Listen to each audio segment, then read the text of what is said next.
terdengar.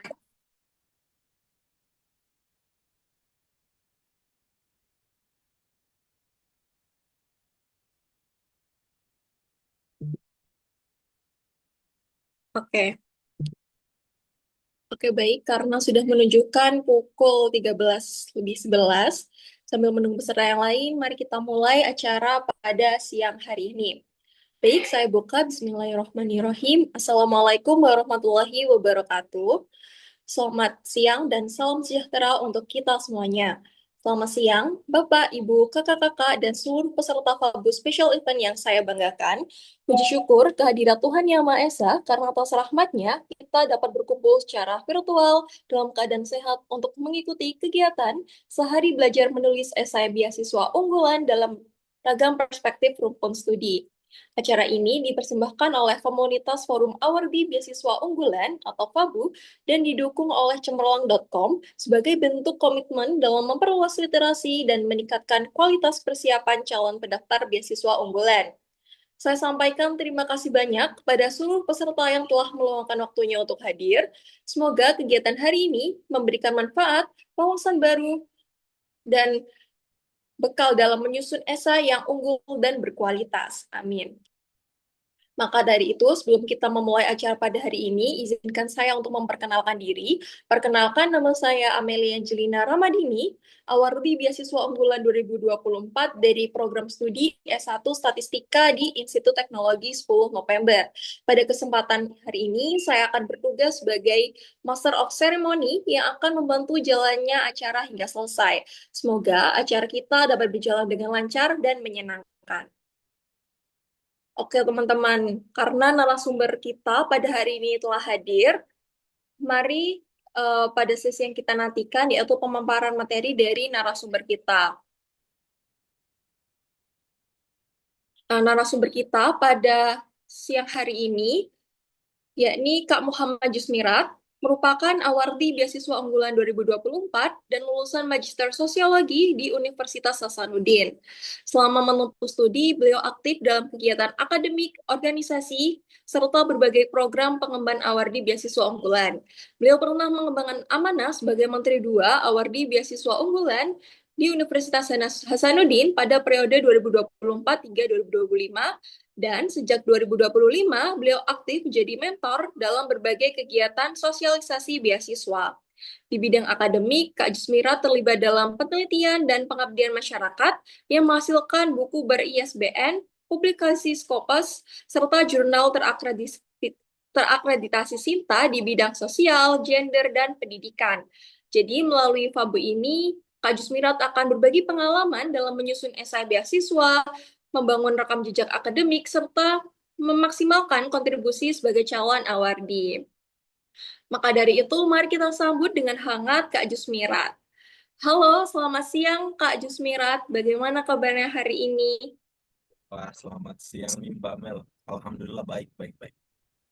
Alhamdulillah, senang sekali Kak mendengarnya. Tadi mohon maaf ya Kak, ada masalah teknis. Aman, aman, aman, aman banget kok. Oke, Alhamdulillah semoga Kak Jusmira dan teman-teman semuanya senantiasa diberikan kesehatan dan semangat dalam menjalani segala aktivitas. Oke teman-teman, sebelum memasuki pemaparan materi, aku pengen tahu nih, teman-teman seberapa siap sih dan seberapa semangat dalam mengikuti materi pada siang hari ini. Boleh dong komen-komen di kolom chat atau memberikan reaction api-api gitu. Yang menunjukkan bahwa teman-teman udah gak sabar banget nih dan siap banget dalam mengikuti materi pada hari ini. Boleh dong diramein kolom chatnya dan reaction biar Kak Jusmira juga semangat memberikan materi untuk kalian semuanya. Ini kayaknya karena, wah ternyata meskipun siang-siang gini masih ada yang semangat nih Kak. Oke, kalau gitu langsung saja tanpa berlama-lama lagi kepada Kak Jusmirat kami persilahkan untuk menyampaikan materinya dengan waktu kurang lebih 30 menit. Waktu dan tempat dipersilahkan. Terima kasih ya Mbak Mel sebelumnya. Izin share screen, tapi saya gunakan device yang berbeda ya Mbak Mel. Siap, Kak.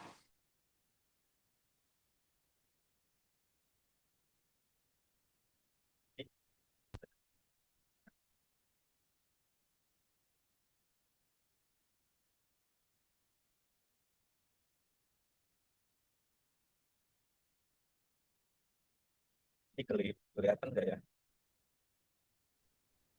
Sudah kelihatan, Kak?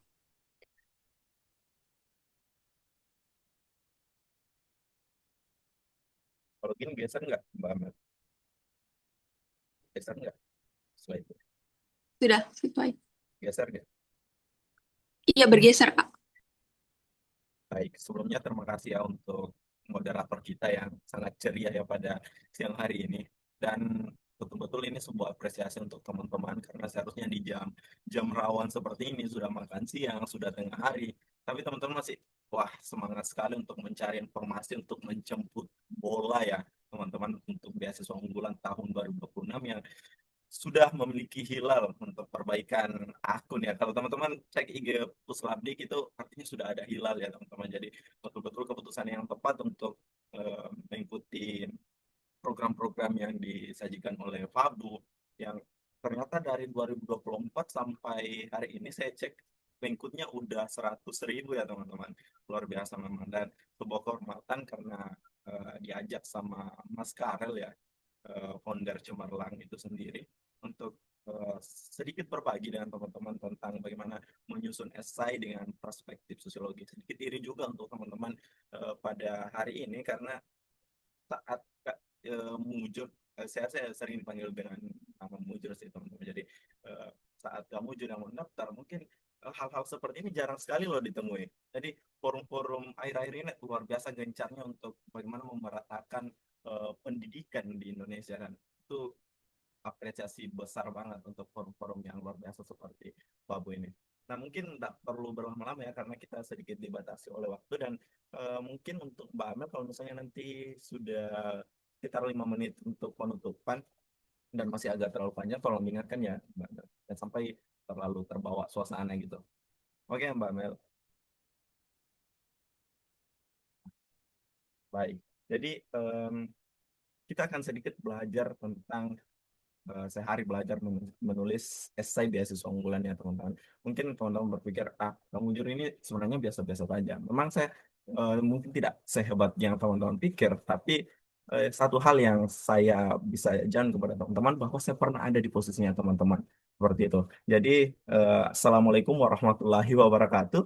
Selamat siang teman-teman semua. Jadi, sedikit memperkenalkan kembali bahwa saya Muhammad Jusmirat pada kesempatan hari ini kita akan belajar bersama-sama, bukan saya yang mengajar ya, tapi kita belajar bersama-sama tentang bagaimana sih menulis esai beasiswa unggulan gitu. Jadi sebelum kita mulai, saya ingin menyampaikan satu hal terlebih dahulu, teman-teman. Jadi menurut teman-teman, apa sih bagian yang paling sulit ketika mendaftar beasiswa unggulan? Nah, kira-kira apa nih? Ayo, ayo, boleh reactionnya. Apa nih, teman-teman? Setelah melihat pedoman-pedoman di 2025, apa yang menurut teman-teman paling sulit?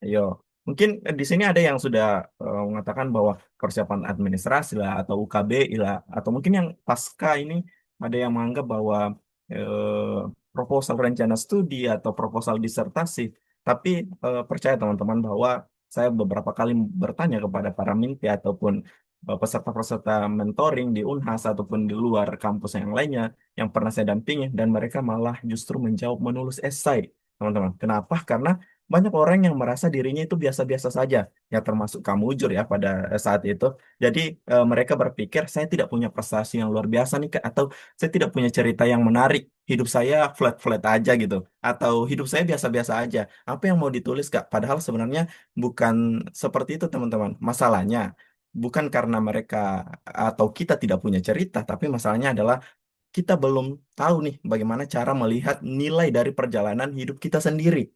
Itu yang menjadi problemnya.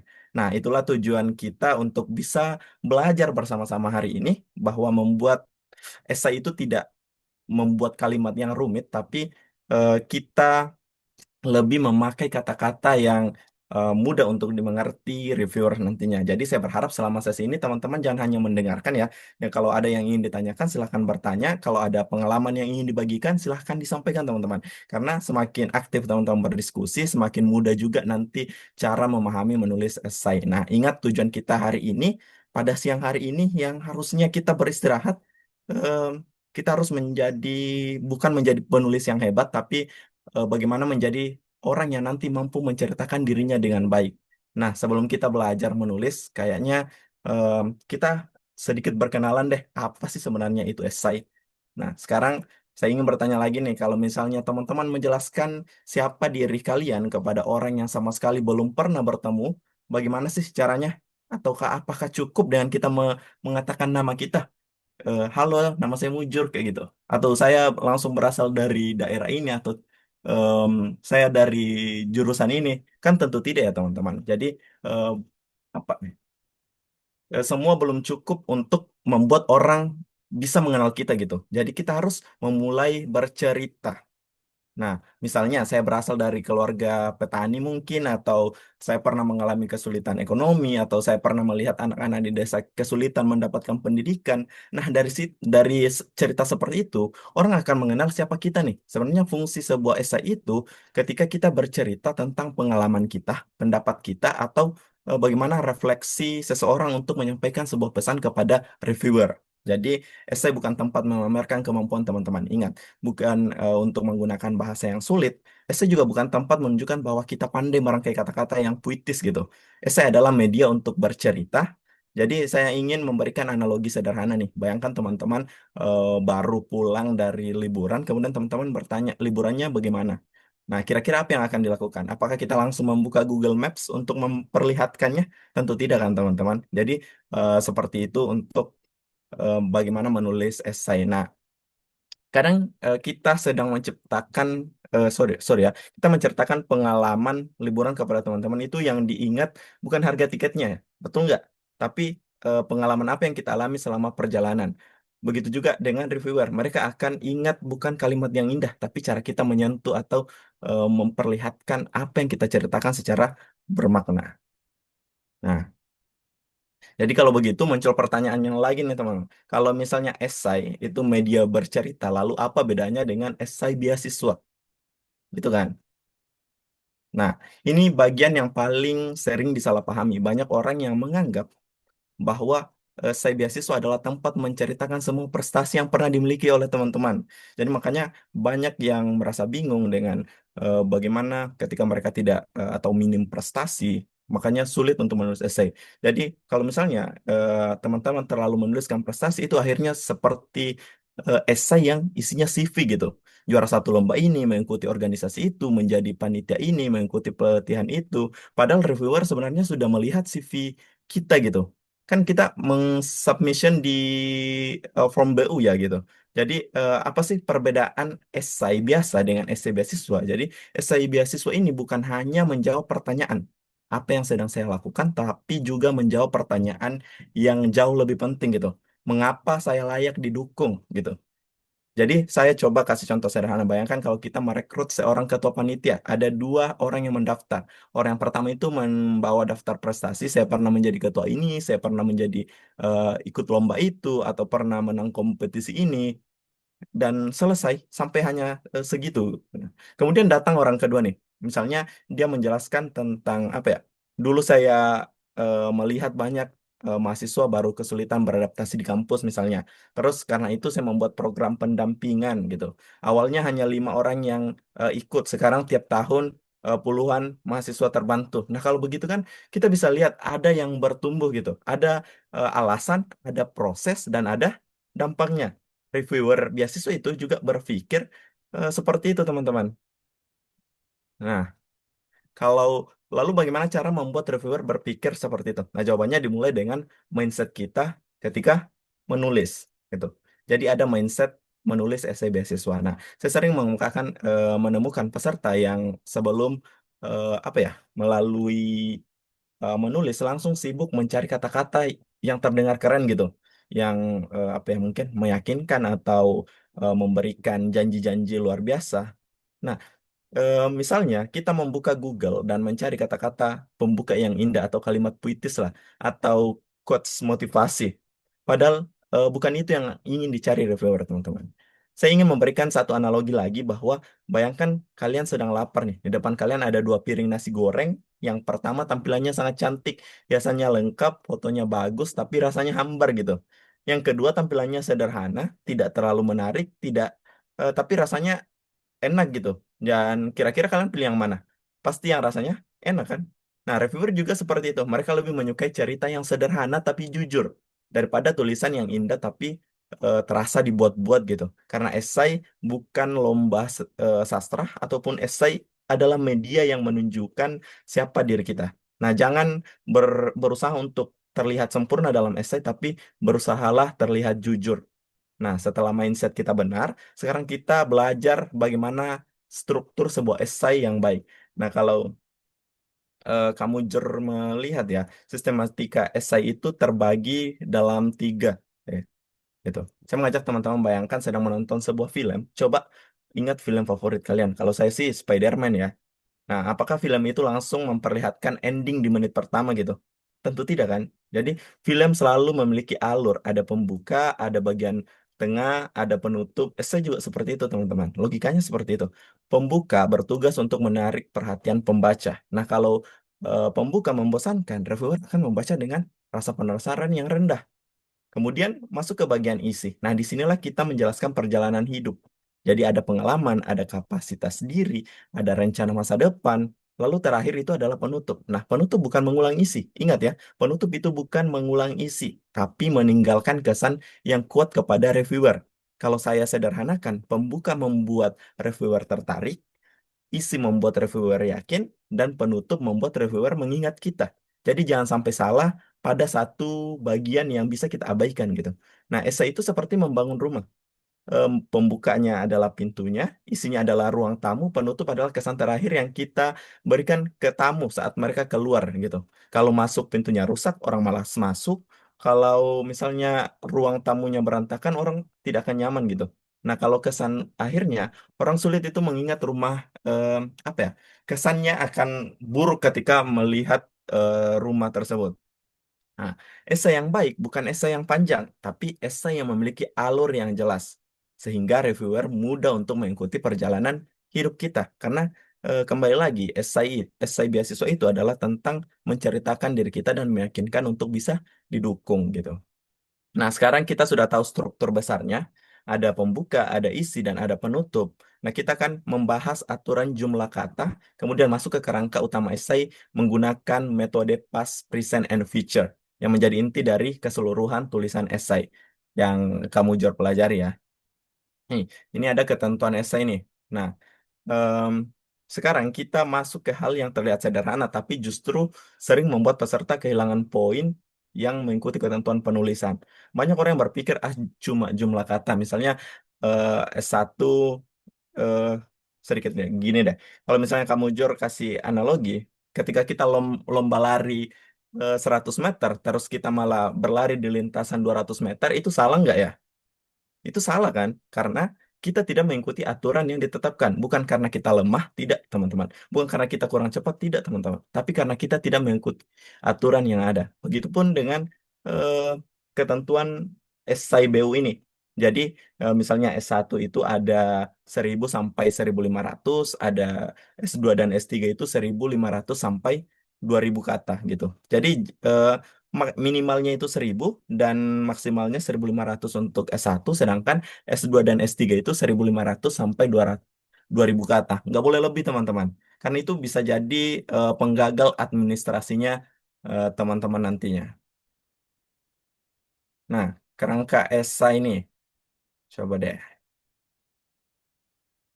Nah, kalau menurut Kak Mujur, di sini kita satu rumus yang sederhana menurut di antara semua rumus yang pernah saya temukan di FYP dan FYP TikTok ya, karena kemarin itu masih agak kurang ya seperti ini, atau mungkin Kak Mujur yang belum dapat terlalu banyak, tapi kemarin saya carinya di FYP TikTok dan Instagram gitu, gimana sih cara menulis esai, dan akhirnya saya temukan esai yang menurut rumus esai yang paling pas gitu untuk kamu Jor, yaitu menggunakan sistem past, present, and future. Nah, kenapa tiga bagian ini penting? Karena reviewer ingin melihat perjalanan hidup kita, gitu.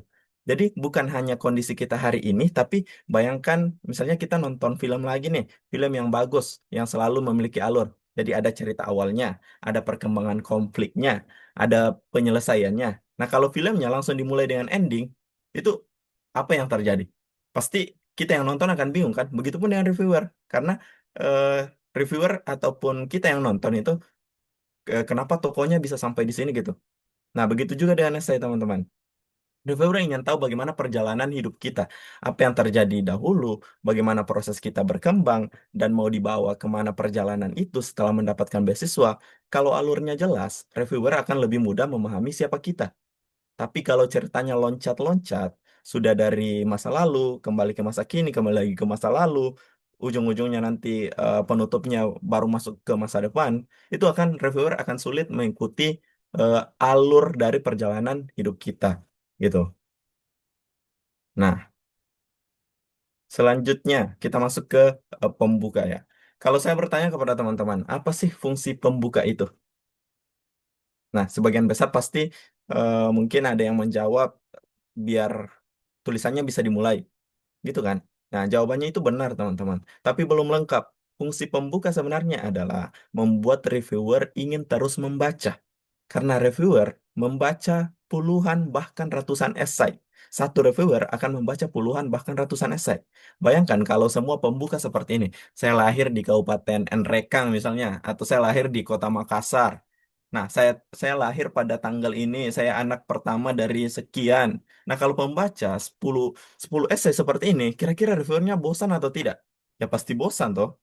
Nah, bukan berarti informasi itu salah, tapi informasi itu belum membuat orang penasaran.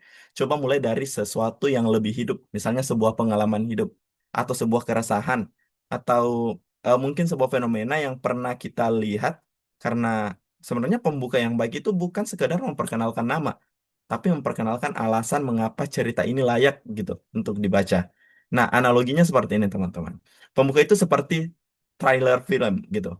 Ini menceritakan trailer ini tidak menceritakan seluruh isi film, tapi cukup membuat kita berkata, wah kayaknya saya mau ingin nonton film ini deh. Atau begitu juga dengan pembuka esai, iya kan? Kalau nonton-nonton film di bioskop itu, kayaknya kita nonton trailernya dulu, terus dia tidak menceritakan semua gitu. Pasti ada hal-hal yang disembunyikan supaya reviewer atau penonton akan terasa ada rasa penasarannya gitu. Nah, coba misalnya dibanding menulis, saya lahir di daerah pesisir atau di daerah pegunungan, coba deh mulai seperti ini. Setiap pagi saya melihat anak-anak harus menyeberangi laut hanya untuk bersekolah. Lihat kan bedanya gimana? Daripada ditulis saya lahir dan besar di pesisir.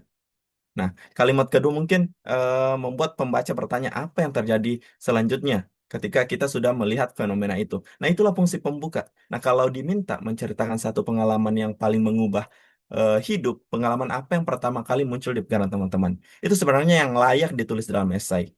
Teman-teman bisa sampai pada titik ini, itu karena pengalaman apa gitu.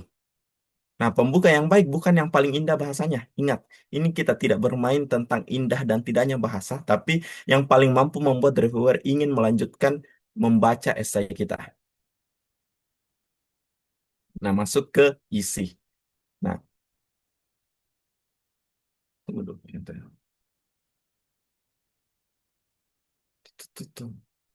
Isi. Sorry, sorry. Nah, bagian isi ini menjelaskan tentang bagaimana perkembangan secara kronologis kita yang sebenarnya dibagi menjadi tiga lagi gitu. Kalau kamu jujur ini pakai kerangka esai dengan tiga jenis, yaitu past, present, and future ini. Jadi bagian past ini seringkali disalahartikan. Itu kita begitu kita melihat masa lalu, banyak peserta yang langsung mulai bercerita tentang sejak TK gitu. Atau saya lahir, saya masuk SD, saya masuk SMP, ataupun apa gitu. Nah, padahal bukan itu yang dimaksud teman-teman. Napas itu bukan tentang peristiwa terjadinya, tapi pengalaman yang membentuk cara berpikir kita atau cara berpikir kalian hari ini. Saya ingin memberikan satu pertanyaan. Nah, kalau hari ini kalian menjadi orang yang seperti sekarang, atau mungkin ke depannya kalian menjadi presiden atau CEO atau pebisnis yang lainnya, jadi dokter, pengalaman yang mana yang membuat kalian sampai pada saat itu? Nah, mungkin ada yang pernah mengalami kesulitan ekonomi, ada yang pernah kehilangan orang tua, ada yang melihat ketimpangan pendidikan, ada yang menjadi relawan, ada yang bahkan gagal berkali-kali, terus terus bangkit gitu. Nah, itu yang sebenarnya masuk ke bagian pas itu. Paham nggak? Jadi bukan semua cerita hidup kita, tapi cerita yang menjadi titik balik dari hidup kita. Nah, pas itu seperti eh, kalau Kak Mujur analogikan itu dia seperti pohon ya teman-teman. Kalau pohon itu dia bagian pas itu bagian akarnya, terus prison itu bagian batang dan daunnya, terus future itu masa depannya itu dia bagian buahnya atau bunganya gitu. Nah, analoginya cuma seperti itu. Nah, kalau pas menjelaskan, sorry. Kalau pas menjelaskan dari mana kita berasal, maka bagian berikutnya akan menjelaskan siapa kita hari ini, atau biasa disebut dengan present. Nah, setelah menceritakan pengalaman yang membentuk diri, sekarang kita harus menjawab satu pertanyaan penting. Lalu setelah pengalaman itu, apa yang sudah kita lakukan? Apa yang sudah kamu lakukan? Nah, disinilah fungsi bagian present.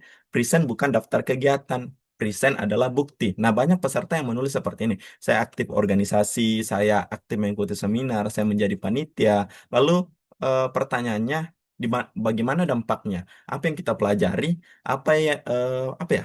Perubahan yang terjadi? Karena reviewer sebenarnya tidak terlalu tertarik pada banyaknya aktivitasnya teman-teman. Makanya sering terjadi banyak mungkin kasus-kasus yang teman-teman sering lihat, banyaknya pelamar atau calon awardee pejuang beasiswa unggulan yang sebelumnya memiliki sejuta segudang prestasi gitu. Tapi dia memaparkan seperti CV itu menjadi kesalahan utamanya karena reviewer tidak akan tertarik kepada banyaknya aktivitas, tapi mereka lebih tertarik kepada makna dari aktivitas itu. Apakah aktivitas itu berdampak gitu? Kalau misalnya hanya untuk menambah sertifikat di eh, kamarnya teman-teman ya, untuk apa gitu? Iya kan? Nah, selanjutnya kita masuk ke bagian future. Nah, ketika pas menjelaskan tentang asal perjalanan kita, Prisan menjelaskan posisi kita saat ini, pertanyaan terakhirnya yang ingin dijawab reviewer adalah setelah mendapatkan beasiswa, kamu mau kemana gitu melangkah. Nah, itu yang menjadi bahasan bagian future yang akan ditulis dalam esai. Jadi dia termasuk dalam visi dan kontribusi. Nah, kalau tadi kita membahas masa lalu dan masa sekarang, sekarang kita coba deh untuk masuk ke bagian yang paling ditunggu reviewer yaitu masa depan. Nah, kenapa? Saya bilang paling ditunggu karena pada akhirnya pemberi beasiswa ini ingin mengetahui kalau kami mendanai pendidikan teman-teman, apa yang akan kita lakukan atau apa yang akan kita rencanakan setelah lulus atau seminimal saat perkuliahan lah gitu. Nah, artinya beasiswa bukan hanya tentang siapa kita hari ini, tapi tentang siapa yang akan menjadi kita di masa depan. Nah, di sini banyak peserta yang melakukan kesalahan. Mereka malah seperti apa ya? Ingin membangun Indonesia maju misalnya. Misalnya kamu jujur ingin membangun Indonesia maju. Ya iya, kamu ingin membangun Indonesia maju itu kalimatnya sudah top banget. Tapi pertanyaannya bagaimana loh caranya? Apakah itu hanya sebagai janji-janji politik atau janji-janji caleg? Itu kan menjadi sebuah kebullshitan ketika kita tidak memaparkan bagaimana langkah-langkahnya atau prosedurnya, siapa yang dilibatkan, apa dampaknya. Nah, lebih baik kita ingin memberikan kepada siapa gitu dampaknya. Apakah kepada masyarakat ataukah kepada komunitas ataupun kepada pemberdayaan-pemberdayaan lain. Nah, terus masuk lagi nih. Manfaat seperti apa, atau untuk siapa, atau kapan, atau melalui apa. Reviewer ingin mencari orang yang bukan mencari orang yang memiliki mimpi yang besar, teman-teman, tapi reviewer ingin mencari orang-orang yang punya rencana yang jelas gitu. Saya ingin teman-teman mengingat satu kalimat ini. Mimpi itu membuat kita bersemangat, betul tidak? Tapi rencana membuat orang lain percaya. Jadi, ketika menulis feature, jangan hanya berhenti di tujuan, tapi jelaskan jalannya untuk menuju ke masa depan itu. Sepakat nggak, teman-teman? Atau saya kasih contoh deh, kayak gini. Misalkan kita berasal dari daerah yang kekurangan guru IPS atau guru sosiologi misalnya. Maka jangan hanya menulis saya ingin meningkatkan kualitas pendidikan, tapi jelaskan lebih spesifiknya. Misalnya nih, setelah menyelesaikan studi, saya ingin kembali ke daerah asal saya, mengembangkan program pelatihan guru ilmu sosial atau sosiologi yang berbasis teknologi pembelajaran, sehingga kualitas pembelajaran di sekolah-sekolah dapat meningkat. Nah, mungkin kalau misalnya lebih spesifik lagi dikaitkan ingin melakukan program apa, ingin berkolaborasi dengan dinas pendidikan ataupun sekolah-sekolah lain yang bisa diajak reviewer atau sekolah-sekolah penggerak, itu kan reviewer bisa membayangkan bagaimana dampaknya gitu, apa yang kita ingin lakukan. ingat teman-teman, apa yang disampaikan, sorry, apa yang direncanakan itu tidak perlu apa ya, yang menyasar sekabupaten ataupun seprovinsi. Kalau misalnya sudah menyasar dengan lingkungan masyarakat teman-teman dan itu bisa berdampak baik, seminimal itu dan seberdampak itu bisa sangat diceritakan. Kalau menurut kamu, Jor, apalagi kalau misalnya kita berbicara tentang ilmu-ilmu sosial gitu ya. Nah, selanjutnya di bagian penutup. Nah, setelah kita menceritakan perjalanan dari masa lalu ataupun masa sekarang sampai ke masa depan, sekarang tinggal bagian terakhir, yaitu bagaimana kita menutup cerita kita. Nah, cerita penutup ini juga sangat penting. Kenapa? Karena em, kalau misalnya kita bayangkan di bagian terakhir dari sebuah esai yaitu penutup, saya sering membaca penutup seperti ini. Demikian esai yang saya buat. Saya berharap saya menjadi penerima beasiswa unggulan ataupun bahkan penutupnya itu apa ya? Lebih ke mengulang isi paragraf sebelumnya atau dia menyimpulkan ulang apa yang mereka tuliskan. Nah, saya ingin bertanya, kalau misalnya kalian selesai menonton sebuah film, bagian mana yang paling diingat gitu? Biasanya kan orang-orang lihat apakah sad ending atau happy ending, kan gitu kan? Kenapa? Karena ending ini meninggalkan kesan terakhir. Esai juga sama seperti itu. Penutup adalah kesempatan terakhir kita berbicara kepada reviewer. Jadi manfaatkan kesempatan itu sebaik mungkin karena penutup seharusnya pertegas tiga hal. Yang pertama itu apa yang sudah membentuk diri kita. Yang kedua, mengapa beasiswa ini penting bagi perjalanan kita. Yang ketiga adalah kontribusi apa yang kita akan berikan setelah mendapatkan kesempatan tersebut. Jadi jangan hanya mengatakan saya berharap diterima, tapi tunjukkan bahwa apa ya, beasiswa ini akan menjadi alat untuk memperbesar kontribusi yang sudah kita mulai. Itu aja. Nah, kerangka esai ini mungkin yang dari ilmu sosial atau ilmu sosiologi sedikit berbicara ya tentang bagaimana sih kerangka esai dari perspektif ilmu sosiologi. Nah, sebagai orang yang berasal dari bidang sosiologi khususnya, saya terbiasa melihat sesuatu bukan hanya dari diri sendiri tapi juga dari masyarakat gitu. Nah, pendekatan ini sebenarnya bisa digunakan oleh siapa saja. Karena ingat ya, sosiologi itu dia kategori ilmu bungsu yang paling terakhir berpisah dari filsafat gitu kalau kata dosen saya. Makanya dia masih menjadi ilmu yang murni. Kadang-kadang teman kalau misalnya ada di hukum dapat nih sosiologi hukum atau ekonomi masih ada sosiologi ekonomi, sosiologi kesehatan. Memang selalu ikut campur nih sosiologi. Makanya masih sebenarnya menggunakan perspektif sosiologi itu masih bisa digunakan dalam rumpun ilmu manapun. Dan menurut saya ketika membuat esai pun enaknya ilmu-ilmu sosial kan nggak seperti itu. Kita bisa melihat fenomena itu langsung dari masyarakat. Nah, pendekatan ini sebenarnya em, kembali lagi bahwa kita bisa menggunakannya gitu. Meskipun teman-teman dari sini mungkin ada yang dari luar ilmu sosial ya. Nah, menurut teman-teman kenapa apa ya? Saya ingin bertanya nih, kalau misalnya teman-teman ditanya kenapa kita ingin kuliah lagi, apakah supaya mendapatkan gelar gitu? Saya ingin yakin jawabannya bukan seperti itu karena yang kita selesaikan itu adalah kita harus memberikan apa ya? Hal yang bisa diselesaikan gitu dari masalah itu, dari masalah yang bisa kita lihat dalam masyarakat. Itu pemikiran dari ilmu sosial. Nah, masalah apa yang sebaiknya menjadi awal cerita? Misalnya kita berasal dari daerah yang pendidikannya rendah ataupun angka putus sekolahnya yang tinggi. Nah, kalau kalian melihat pelayanan kesehatan mungkin yang belum merata ataupun UMKM yang belum belum mampu untuk memanfaatkan teknologi, nah kita bisa mulai dari situ. Jadi ada fenomena-fenomena masyarakat yang bisa kita langsung mulai dari situ. Tergantung dari apa yang kita paling suka atau apa yang paling kita minati gitu untuk ditulis dalam esai. Nah, kemudian hubungkan dengan pengalaman pribadi kita. Nah, masalah ini menjadi perhatian.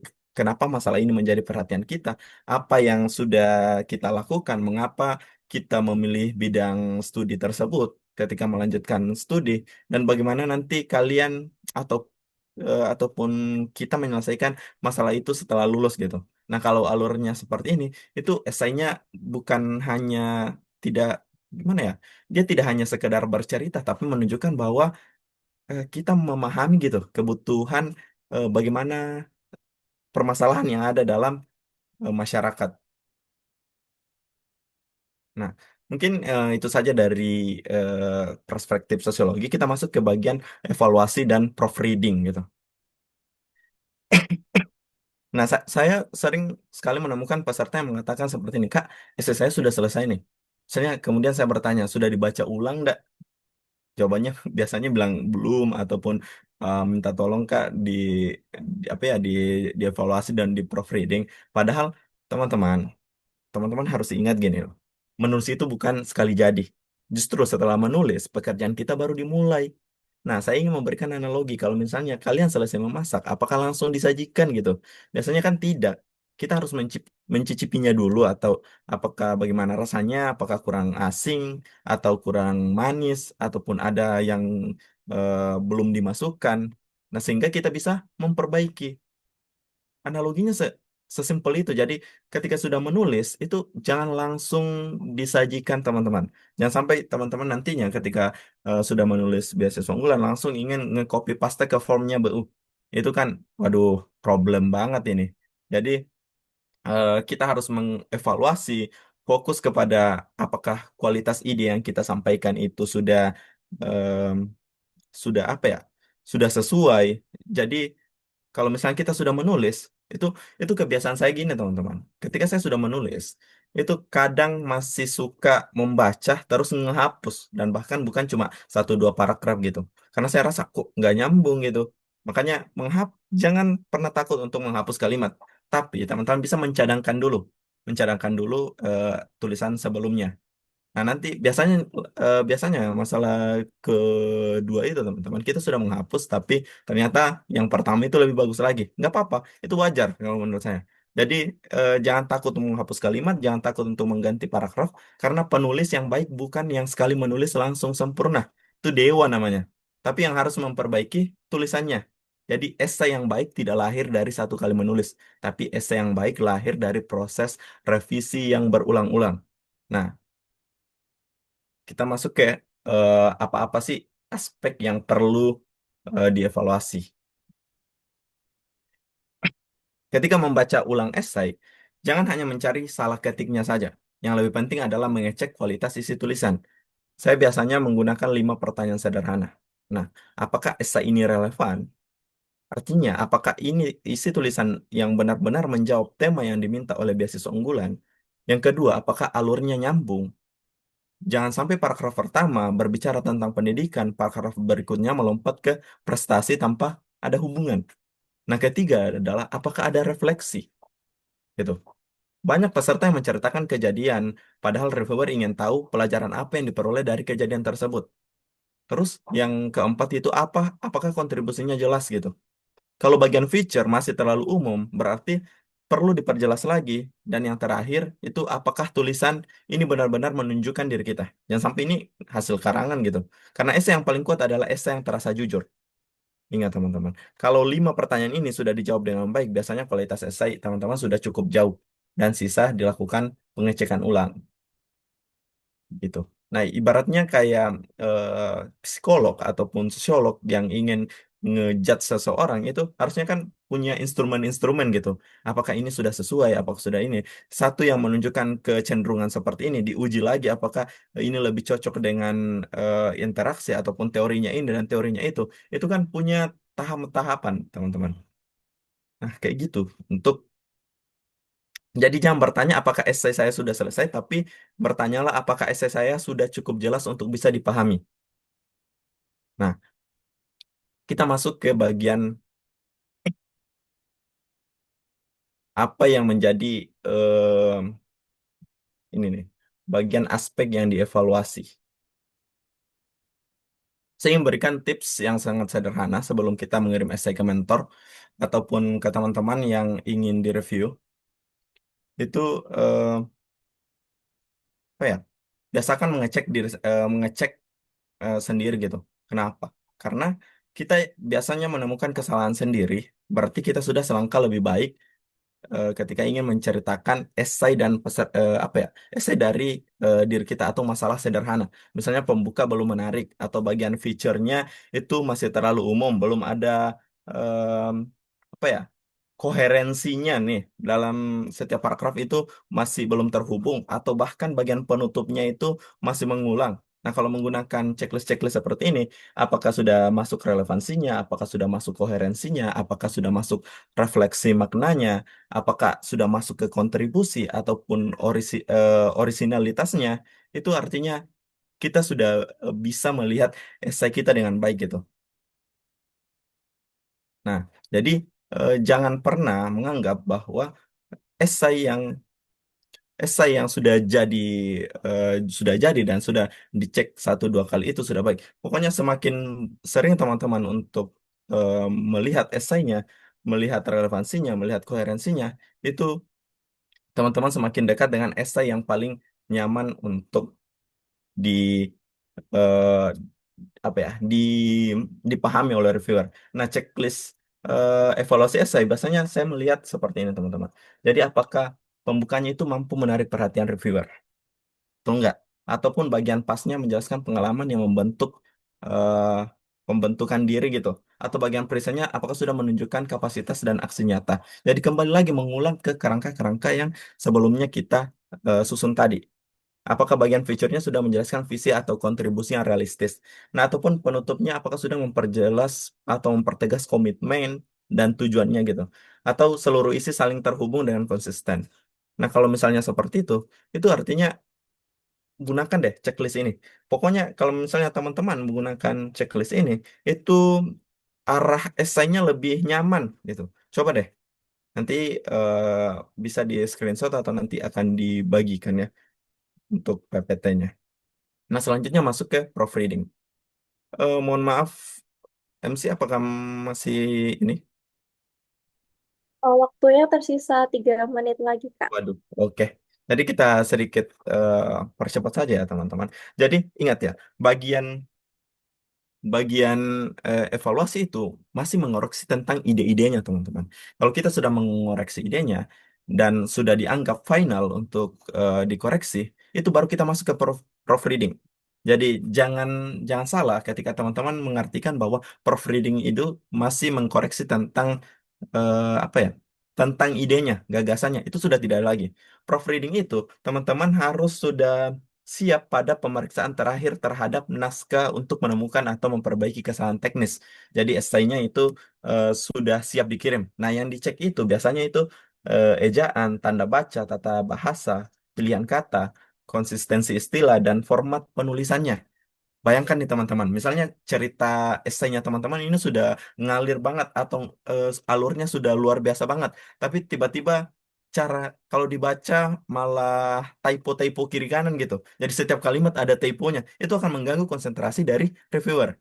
Jadi makanya proofreading ini disimpan di bagian terakhir untuk mengecek em, ejaannya, formatnya, tanda bacanya, dan lainnya. Jadi evaluasinya ini digunakan untuk memperbaiki ide dari esainya, sedangkan proofreading ini untuk memperbaiki kesalahan-kesalahan teknis sebelum ejaan dikirim. Nah, hal-hal yang dicek saat proofreading ini boleh bahasa, apakah dia sudah sesuai dengan PUBI, kalimatnya apakah sudah efektif, tata bahasa apakah sudah benar, tidak ada apakah tidak ada kata yang berulang karena sering kita melihat ada kata-kata yang dalam satu paragraf itu memiliki ide yang sama gitu. Itu selesaikan di proofreading. Nah, format ini bagian format itu apakah jumlah katanya sudah sesuai dengan ketentuan. Ingat ya, em, seminimal mungkin untuk S1 itu 1000 dan maksimal 1500, S2 dan S3 itu 1500 sampai 2000. Jangan kelebihan dan jangan kekurangan gitu. Nah, apakah kalau margin sih masih aman ya karena kita masih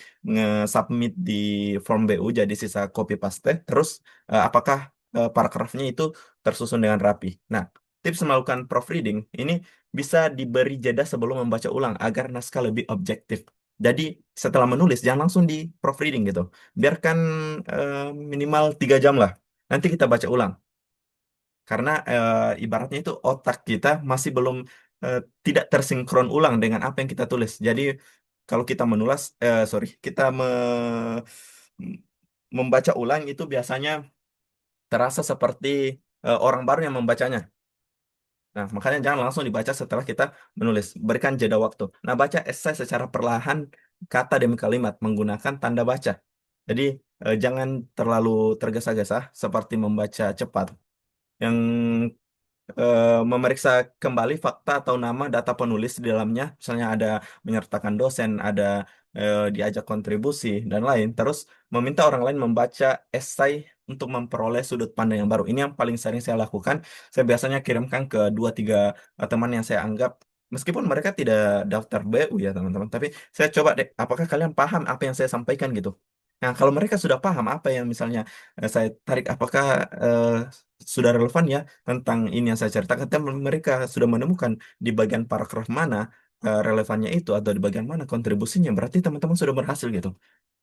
Karena ini baru eh, orang biasa, belum lagi reviewer yang memang sudah memiliki kapasitas untuk memeriksa gitu. Nah, kesalahan yang sering terjadi misalnya salah ketik, kalimat yang terlalu panjang, pengulangan ide, penggunaan kata yang tidak baku, ataupun paragraf yang tidak saling terhubung, tujuan masa depan terlalu umum, atau bahkan tidak realistis gitu. Apa-apa yang kita sampaikan terlalu hiperbola misalnya, itu kata-kata yang sering terjadi. Nah, penutup nih. Nah, teman-teman, saya selalu em, mengatakan bahwa jangan fokus menjadi sempurna gitu. Fokuslah menjadi bermakna. Teman-teman, mungkin ini bagian terakhir yang bisa saya sampaikan bahwa kenapa saya mengatakan seperti itu? Karena selama menjadi mentor, saya melihat ada dua tipe peserta gitu. Tipe pertama, selalu menulis walaupun tulisannya belum nggak bagus misalnya, itu dia terus memperbaiki sedikit demi sedikit. Sedangkan tipe kedua sibuk menunggu atau menemukan kalimat pembuka yang sempurna. Ingin mencari hook yang mana nih yang sesuai kayak. Mereka terlalu sibuk di bagian situ. Padahal menunggu ide yang luar biasa itu sebenarnya menunggu ide yang luar biasa, menunggu inspirasi yang datang. Akibatnya batas pendaftaran ditutup, esainya belum selesai-selesai gitu. Padahal esai yang selesai terus direvisi berkali-kali, itu bahkan lebih jauh lebih sempurna dalam pikiran kita. Jadi jangan takut kalau tulisan pertama kalian masih biasa saja, itu sangat wajar teman-teman. Bahkan saya pernah mengalami hal seperti itu. Jadi apa ya? Pertama memang bukan untuk menjadi sempurna, tapi tulisan pertama hanya bertugas mengeluarkan semua ide yang ada di kepalanya teman-teman. Jadi tulis, pokoknya tulis dulu, biarkan mungkin pertama lebih dari 2.000 ataupun kurang dari 2.000 nggak apa-apa, tulis aja semuanya. Nanti di bagian evaluasi baru disesuaikan. Nah, setelah itu barulah kita perbaiki sedikit demi sedikit. Semua penulis hebat juga melewati proses seperti itu, teman-teman. Tiada yang langsung menghasilkan tulisan yang luar biasa. Jadi saya ingin memberikan sedikit analogi bahwa seorang pematung sedang membuat patung itu, apakah sebuah pukulan pertama itu langsung membuatnya seperti patung Arjuna misalnya ataupun patung-patung indah lainnya? Tentu tidak kan. Awalnya itu hanya sebuah bongkahan batu biasa, kemudian dipahat sedikit demi sedikit. Nah, seperti itu.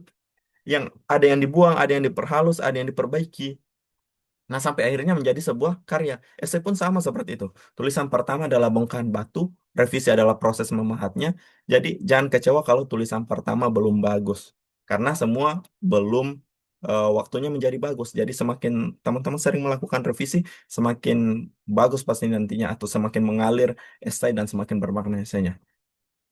Namun, yang saya ingin mengulang sedikit bahwa ketika menulis esai, itu mulailah dari cerita nyata. Jadi jangan sibuk mencari cerita yang luar biasa, karena reviewer lebih percaya ketika cerita kita sederhana dan benar-benar terjadi pada hidup kita. Jadi jangan dibuat-buat. Ingat, banyak peserta yang berpikir tidak punya prestasi yang besar, padahal reviewer tidak selalu mencari prestasi yang mereka peroleh begitu, tapi mencari prestasi yang bisa membuat mereka bertumbuh. Nah, kalau kalian pernah menghadapi tantangan, pernah gagal, pernah belajar, ataupun dapat sebuah cerita yang berharga dalam hidup kalian, ya silahkan tuliskan itu. Nah, yang kedua adalah tunjukkan proses yang bertumbuhnya.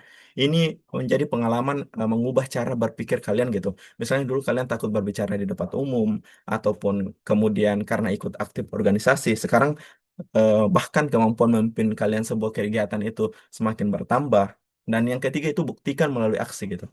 Jadi jangan, saya ingin mengingatkan satu kalimat yang tadi sudah kita bahas, jangan hanya mengatakan tunjukkan.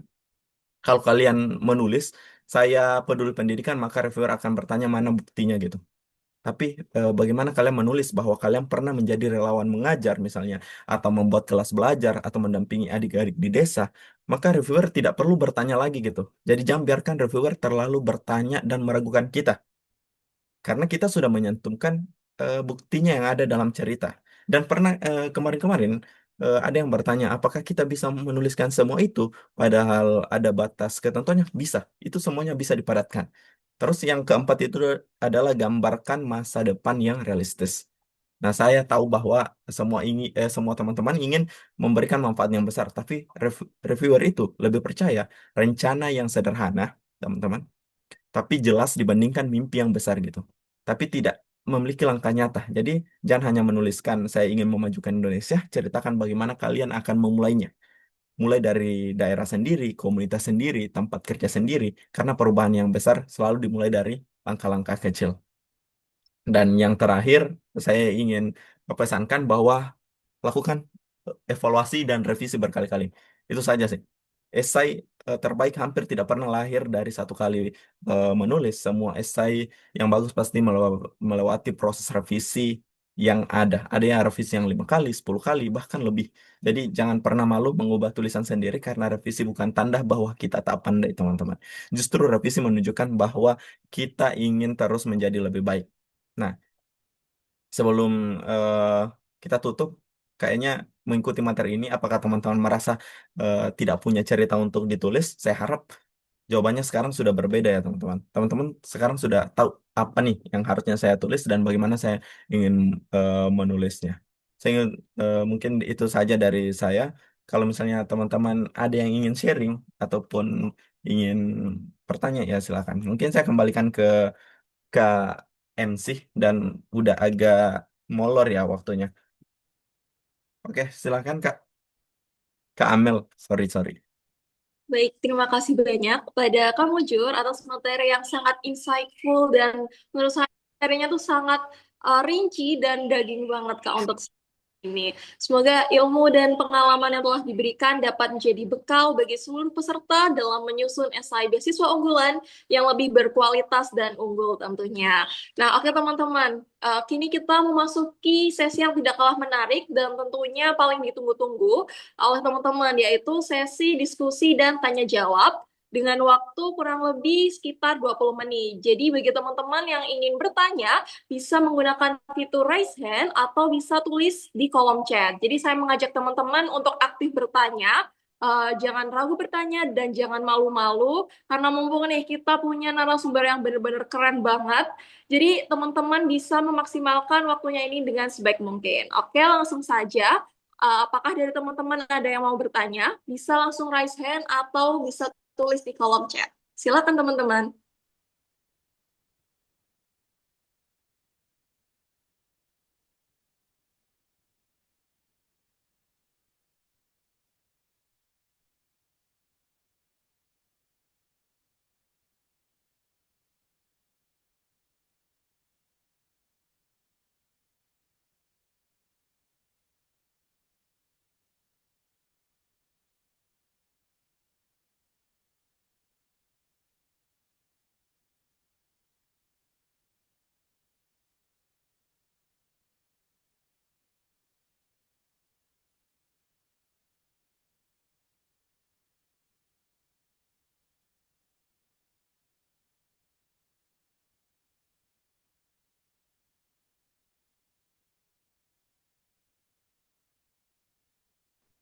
Oke, mungkin ada yang bertanya di kolom chat dari Kak Raihan.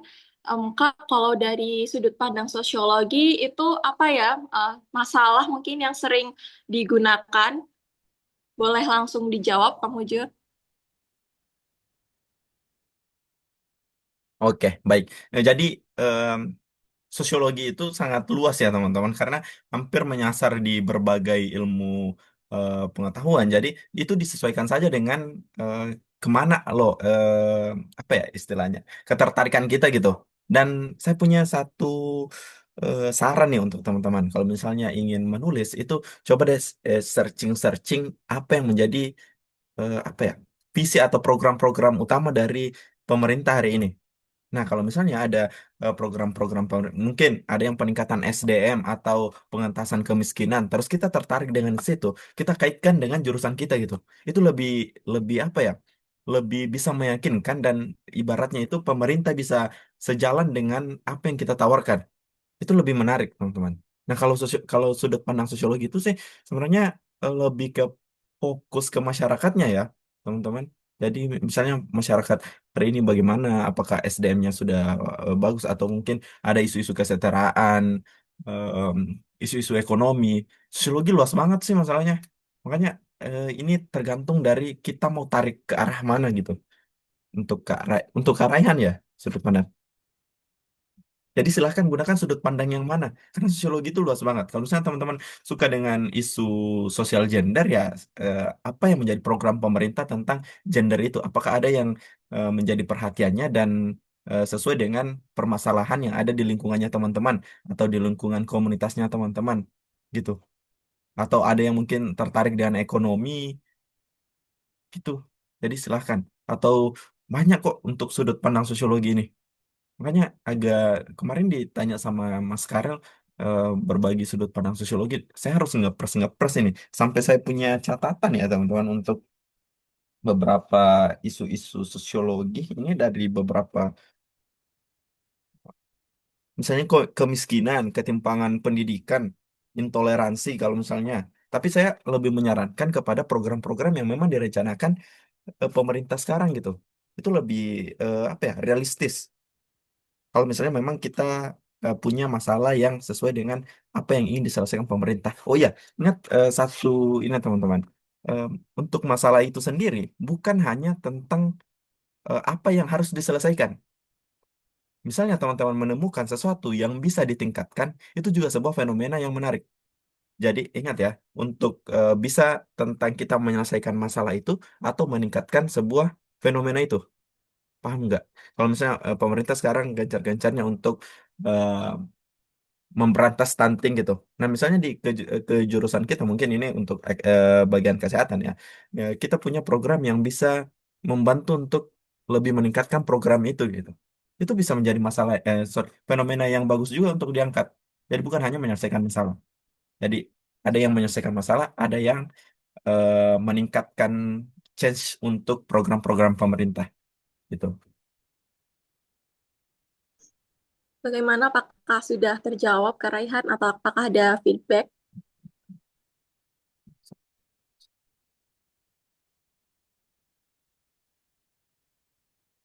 Oke, lanjut. Ini dari Kak Raras, ada yang ditanyakan, Kak, bagaimana cara menyusun esai yang dimana antara teman, pengalaman yang dipunya, serta rencana masa depan yang saling bertolak belakang dan tidak berkaitan? Enggak dijawab, Mas Mujur. Wah, luar biasa nih. Ini nih yang biasa membuat bingung para pejuang awardee. Kayaknya lebih seru deh kalau saya sebutnya kalian sebagai calon awardee. Nggak usah pejuang ataupun pelamar gitu. Kalian ini calon awardee. Jadi em, Kak Raras ini, misalnya ini sebuah kebingungan yang sering terjadi sebenarnya. Ini masih kurang mengenali diri sendiri menurut saya. Karena gini loh, Karara hari ini berdiri di mungkin di jurusan apa misalnya gitu. Misalnya di jurusan ilmu komunikasi, apa yang membuat Karara berdiri di situ? Pengalaman yang mana gitu? Pasti selalu ada. Karara nggak mungkin tiba-tiba bisa jadi ilmu komunikasi tanpa ada tangga untuk ke situ. Jadi em, kita dalam sosiologi itu dia sudut pandangnya luas teman-teman. Jadi bisa dikaitkan dengan ekonomi, bisa dikaitkan dengan hukum, dan bisa dikaitkan dengan em, kesehatan, sama dengan pengalaman-pengalaman itu.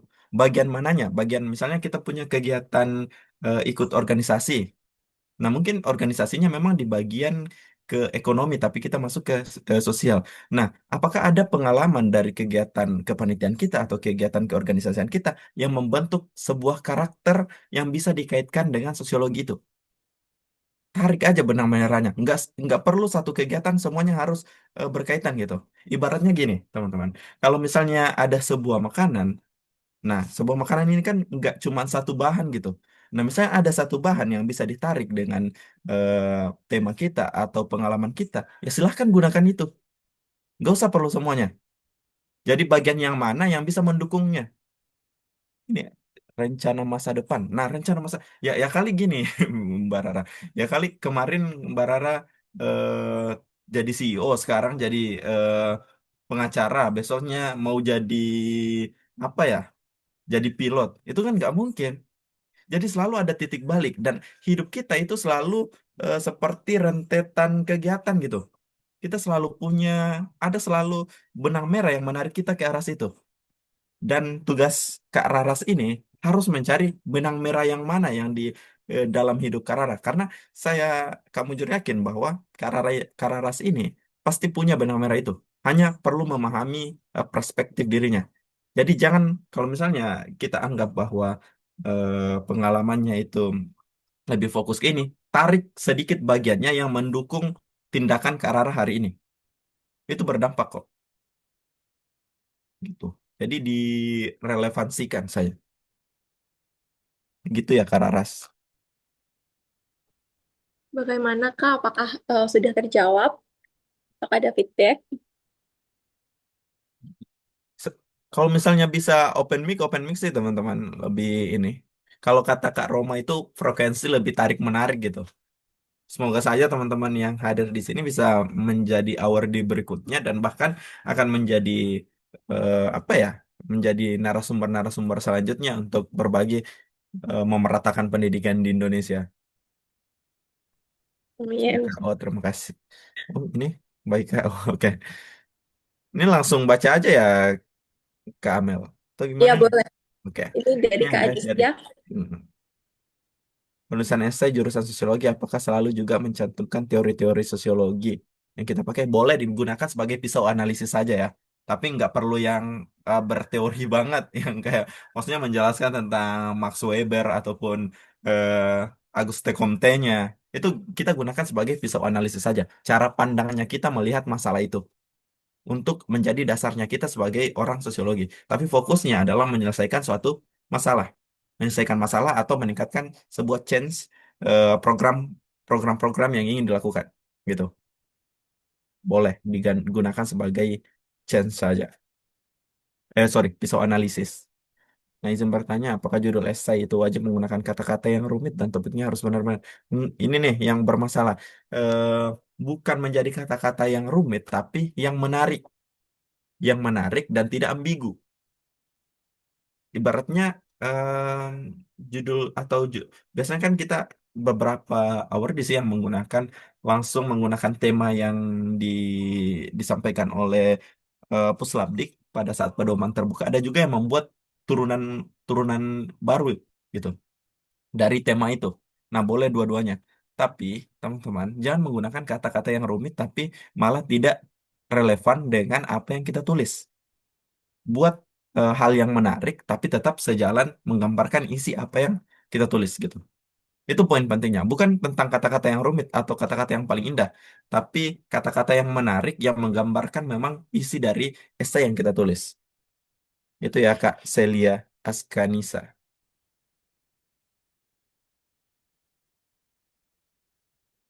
Masih oke, ini ada eh apa ya?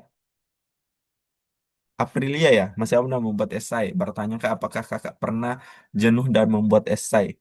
Idenya buntu, jika pernah boleh ceritakan bagaimana cara yang selalu termotivasi. Nah iya, ini eh, kadang kita buntu itu aman sih teman-teman.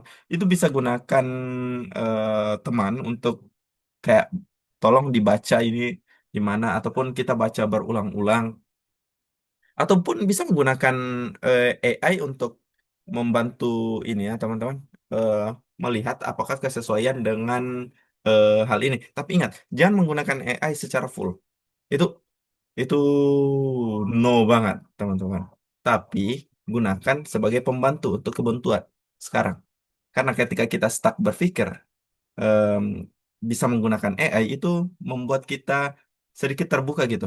Tapi kalau misalnya ada sharing-sharing dengan Award, apalagi dengan forum-forum seperti ini, itu menurut saya kebuntuan itu sebenarnya bukan hal yang harus dijumpai lagi sekarang.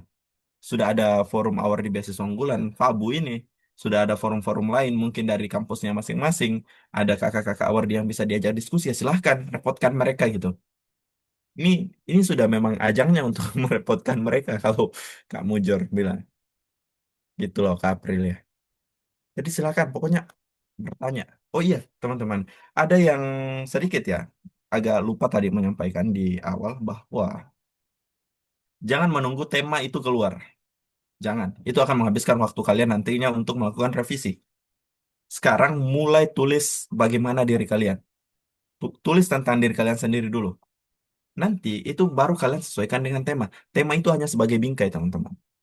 Ibaratnya ketika sebuah makanan, kalian siapkan memang makanan bahan-bahannya apa. Jadi ketika temanya keluar, itu kalian langsung, oh temanya lagi disuruh masak ini gorengan nih atau misalnya rebusan, ya sisa arahkan ke situ. Kenapa? Karena bagaimanapun temanya nanti, yang akan diceritakan itu adalah tentang diri kita sendiri. Paham nggak? Nggak mungkin tiba-tiba temanya dari A ke B yang diceritakan misalnya Kak Raihan ataupun Kak Rosi Nilam atau Kak Amelia. Nggak mungkin kan? Tetap akan diri kita sendiri gitu. Jadi coba nyicil dari diri kalian sendiri. Mulai dari sekarang. Itu sih untuk yang agak sedikit lambat. Nah ini ada Kak Raihan. Bagian past, present, and future jika antara program studi yang dijalani oh sosiologi juga ya. Salam kenal dari sosiologi mana nih?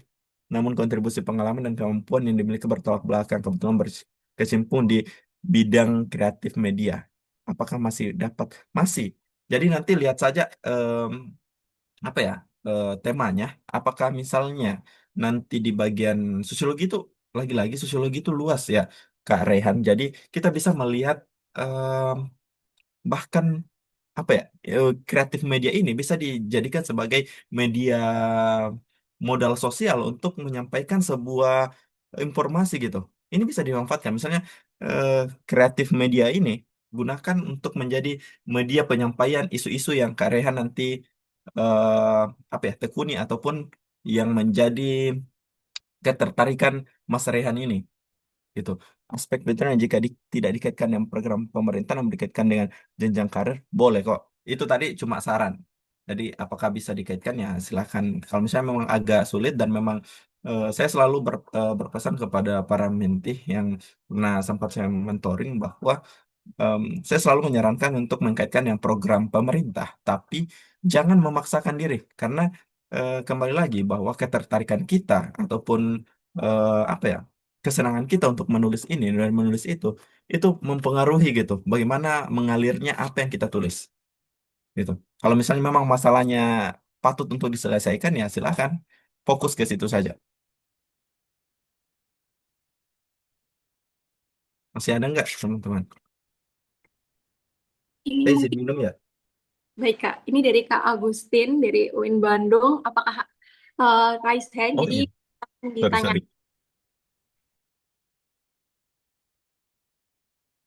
Baik Kak, Bismillahirrahmanirrahim. Terima kasih atas kesempatannya.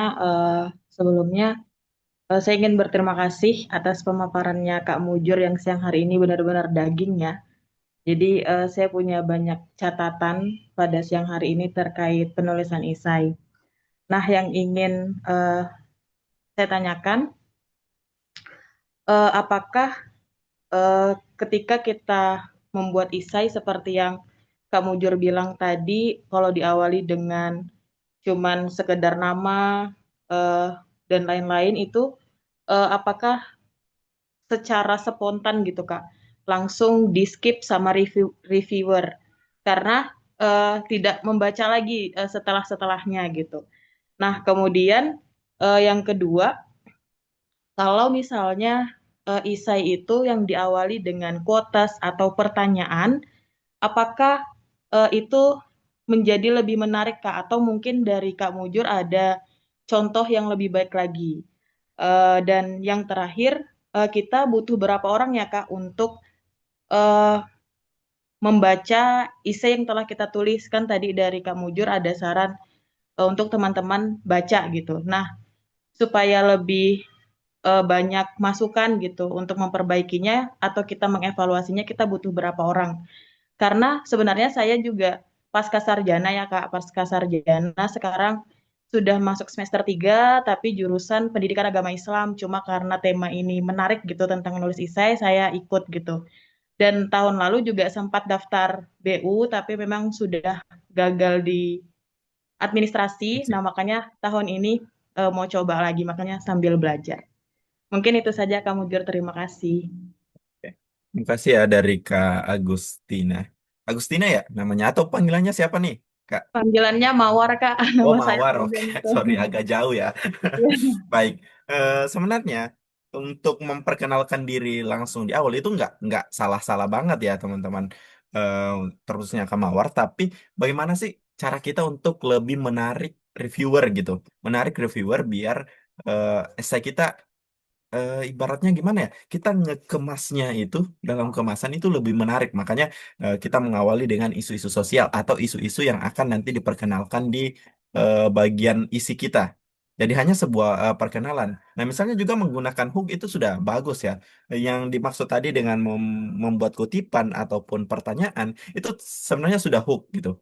Nanti kan arahnya ketika kita bertanya soal eh, bagaimana sih kondisi pendidikan saat ini. Nah, itu kan sudah ada gambaran sedikit. Oh, kayaknya Kak Mawar ini nanti fokusnya kemana nih? Atau misalnya bagaimana karakter masyarakat Islami atau misalnya seperti itu.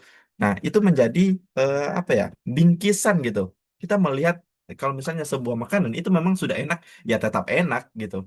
Meskipun Kak Mawar langsung memperkenalkan namanya di dalam. Kalau memang ceritanya Mbak Mawar nanti akan runtut dan nyaman untuk dibaca, maknanya dapat ya pasti akan lolos juga. Tapi ibaratnya apa yang kita sajikan sudah nyaman, tapi dibungkus lagi dengan packingan yang bagus, itu kan lebih oke lagi gitu. Nah, gitu sih, Kak Mawar. Ada yang kelewat ya? Yang terakhir tadi apa ya? Butuh berapa orang, Kak, Oh untuk iya iya iya. Makanya sepertinya ada yang kelewat. Nah, kalau misalnya untuk nge-evaluasi atau nge-proofreading teman-teman, itu bisa satu atau dua orang itu sebenarnya sudah cukup ya. Apalagi kalau misalnya ketika mereka sudah memperlihatkan kesalahan kita ataupun melihat eh, tidak paham dengan itu dan kita sudah ngesrek atau misalnya sudah dapat juga poinnya, oh iya ya saya agak kurang di sini, itu sudah nyaman aja. Jadi ini bukan menjadi banyak banyak tidaknya orang yang ngevaluasi atau nge-proofreading essay kita, tapi tentang apakah mereka sudah bisa melihat apa yang menjadi kesalahan atau kekurangan dalam essay kita gitu. Aduh, sorry. Gitu loh, Kak Mawar. berarti orang yang kita percaya gitu ya, Kak? Ah, betul.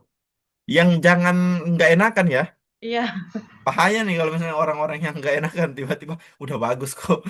Dan tiba-tiba iya. udah, aduh, bahaya itu. Nggak enakannya bikin masuk ke jurang gitu.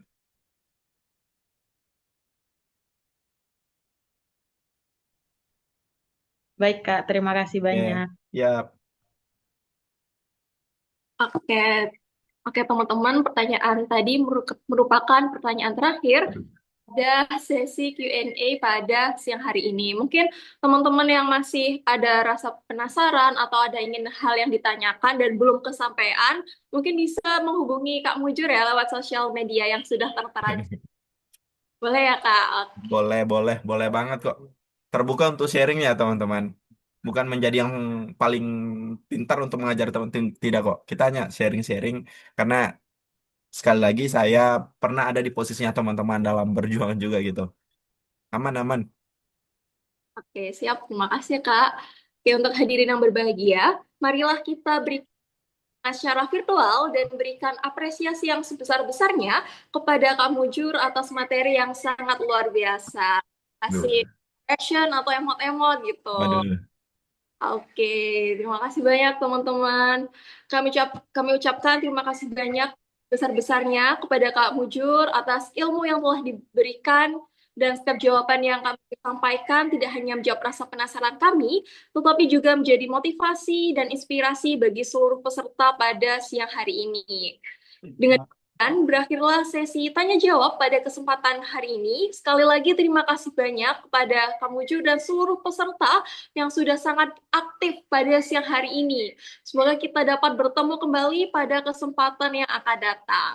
Nah, sebelum acara ditutup, kita akan melakukan sesi dokumentasi. Jadi saya berharap kepada seluruh peserta kami mohon kesediaannya untuk on cam dan menggunakan virtual background resmi dari Fabu agar kita semuanya dapat mengabadikan kebersamaan pada pagi hari ini. Oke, teman-teman. Untuk yang on cam pada hari ini, saya doakan teman-teman bisa menjadi awardee 2020.